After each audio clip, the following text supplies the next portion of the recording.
اعوذ باللہ من الشیطان الرجیم پناہ مانگتا ہوں میں اللہ کی شیطان مردود سے۔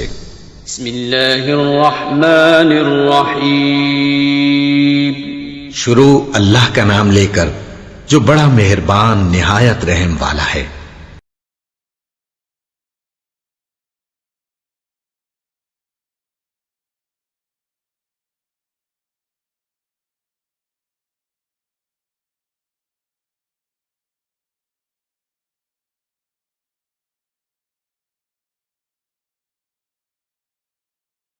مکمل کر لیے گئے۔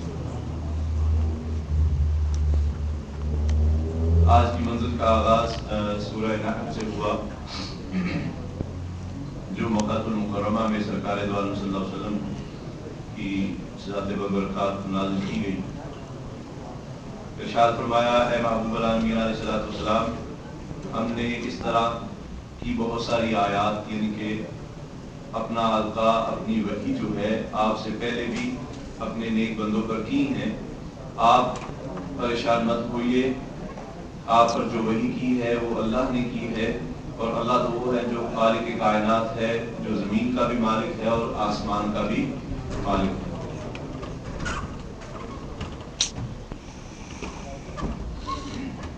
زمین و آسمان کا اور سورج چاند ستاروں کا ذکر ارشاد فرمایا کہ اگر یہ اللہ کے علاوہ کسی اور کو اللہ کا شریک ٹھہراتے ہیں تو ان سے بھلا پوچھو تو صحیح، کیا اللہ ان پہ بارش کو نازل فرماتا ہے یا ان کے اپنے خدا ان پہ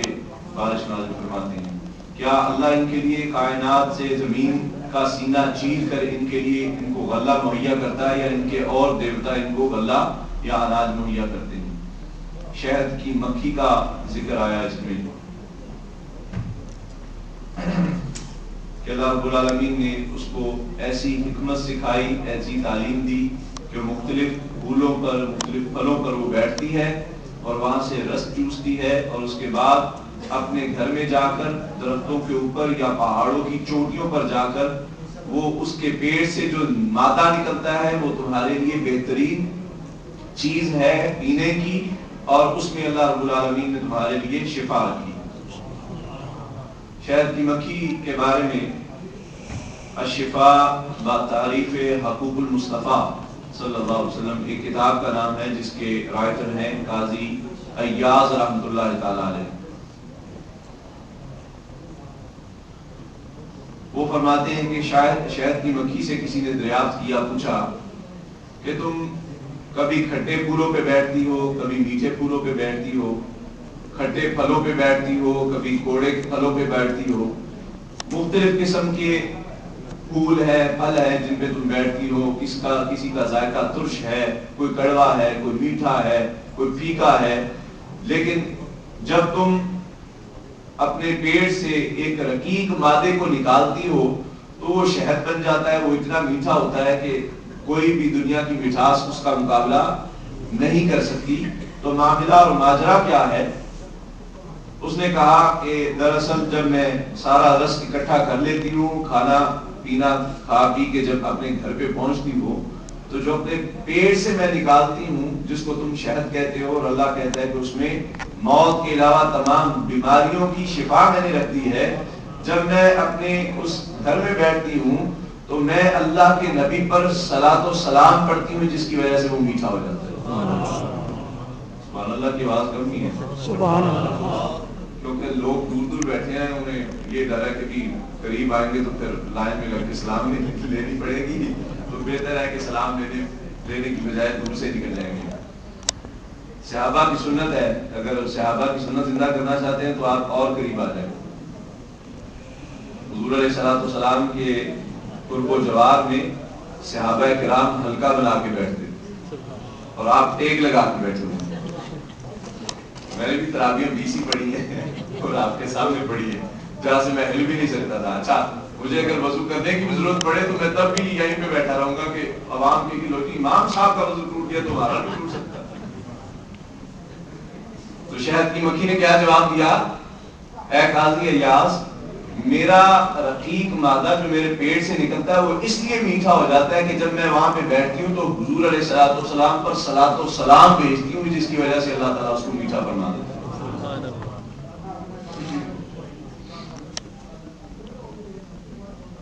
وہی ملائکہ کا ذکر آیا اور اللہ رب العالمین جل شانہ الکریم نے ارشاد فرمایا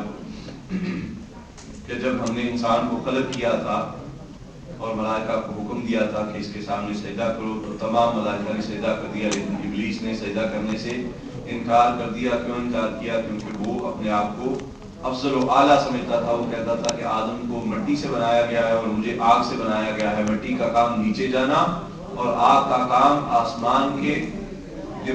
آسمان کی اونچائیوں کو چھونا ہے، لہذا آگ افضل ہوئی اور مٹی کمتر ہوئی۔ تو اللہ نے ارشاد فرمایا کہ مٹی افضل اور آگ کمتر ہے، کیونکہ آگ کو بجھانا ہو تو اس کے اوپر مٹی ڈالی جائے تو آگ بجھ جاتی ہے، لہذا پتہ چلا آگ افضل ہے، آگ نہیں بلکہ مٹی افضل ہے، آگ افضل نہیں ہے۔ حضور علیہ الصلوۃ والسلام کو مختلف آیات کے ذریعے، مختلف وحی کے ذریعے اللہ رب العالمین نے تسلی اور تشفی عطا فرمائی کہ آپ پریشان نہ ہو، یہ نہیں تو ان کے بعد وہ نہیں تو ان کے بعد کوئی نہ کوئی آپ پر ایمان ضرور لائیں گے۔ اور اے حبیب علیہ الصلوۃ والسلام ان کو بتا دیجئے کیا یہ اللہ کے علاوہ کسی اور کو شریک ٹھہراتے ہیں؟ بھلا ان سے پوچھئے کہ جب تم کسی بیج کو، کسی اناج کو زمین کے اندر بوتے ہو تو وہ بیج جب پھٹتا ہے اور زمین کا سینہ چیر کر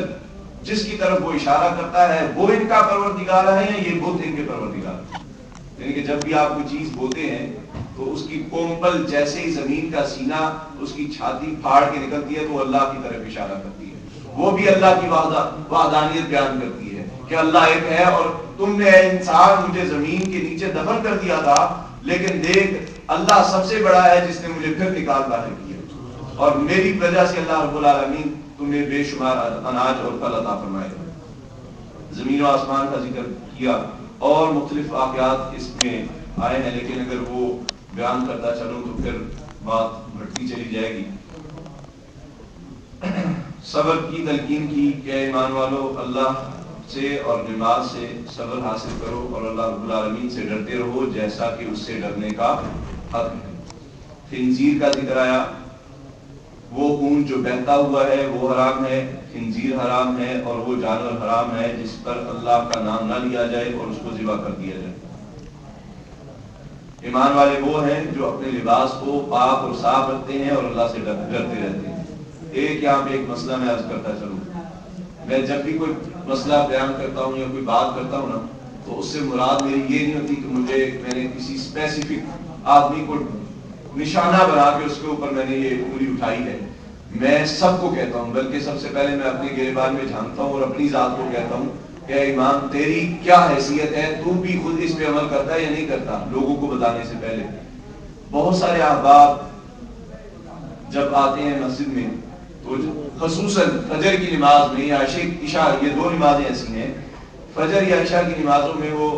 نائٹی جو پہنتے ہیں، جو سلیپنگ سوٹ ہوتا ہے وہ پہن کے آتے ہیں اور نماز پڑھ کے چلے جاتے ہیں۔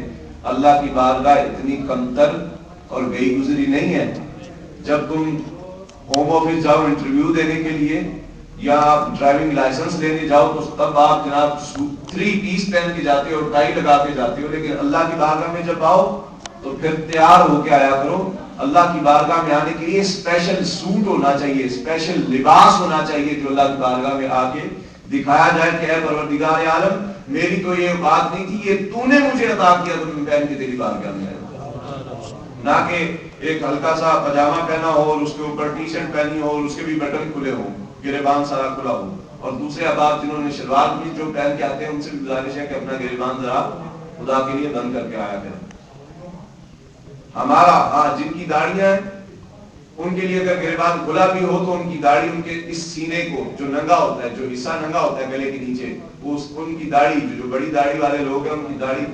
اس حصے کو کور کر لیتی ہے۔ تو اگر یہ گریبان نہ بھی بند کرے تو کوئی حرج نہیں، لیکن افضل اور اعلیٰ یہی ہے کہ اس کو بند کیا جائے۔ یہ اللہ کی بارگاہ کا ادب ہے۔ اللہ کی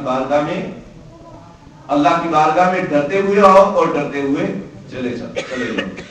ہم ہا ہا ہا کرتے آتے ہیں اور ہی کرتے جاتے ہیں، کہ جی پتہ نہیں اب ہم نے جو تیر مار دیا ہے، نماز پڑھ لیا ہے، یہ تو بس ہماری قبول ہی قبول ہے، اگر قبول نہ ہونی ہوتی تو اللہ ہمیں مسجد میں آنے کی توفیق ہی نہ دیتا. تو